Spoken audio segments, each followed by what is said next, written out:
11 تحصیل کنند. دختری تحصیل دیده و فکر شما در زندگی چی نقش بازی می‌کنه؟ این وابسته از اخلاق اون شرط بندی میشه که دیده میشه. و فکر شما بعضا چرا پدر و مادران دختران خود بعد از اینکه از مکتب میگیرن؟ در مکتب وابسته به خاطر اینکه دوگانه‌های نه اونقدر باورین دارن دخترانشون من خاطر تحصیل کردن نمیمونم. خیلی دشواره در وقت باور کردن به یک نفر. تحصیل کردن دختران نسبت به پسران خیلی مهمتر است. زیرا دختران در آینده مادر میشوند. دختران در آینده وظیفه‌های پرمسئولیت را به دست میگیرد. اگر در خانه یک مادر دانشمند و باسواد، یک خانمی که از تاریخ ملت خودش، از فرهنگ، از جغرافیا، از علم‌های دقیق باخبر است و فرزندانش تربیت تعلیم دهد، وظیفه خانگی را مثلا اجرا کنه همراه بچه‌هایش، چه تأثیری خواهد گذاشت؟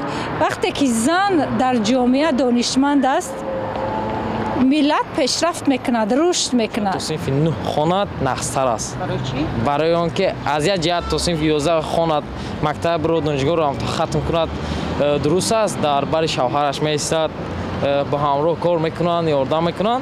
از یک طرف دیگر به من معقول نیست که فکر دیگرها رو نمیدونم. دخترها خوانند آینده خودشون مثال در کارنده دانشگاه خوانند، بعد دانشگاه کار میکنند، در آینده خودشون در کارند. طوری خوانند یگان کسب آموزه. وقتی که شوهرش کار کردن نمیتواند یاردم میدهد، مثلا ای طرف دیگر جهت یاردم میدهد. کمک میشود. کمک میشود. مثال فرزند خودش کسل میشود و که دارو خیلی دکتر دویدن نمیگردند و خودشون چی میکنند. Это старые предрассудки того, что в Таджикистане раньше как было, сначала девушек вот с 9 класса брали и замуж выдавали. Вот эти предрассудки до сих пор отголоски существуют. Этому никто не должен мешать. Это их собственный выбор, это их жизнь.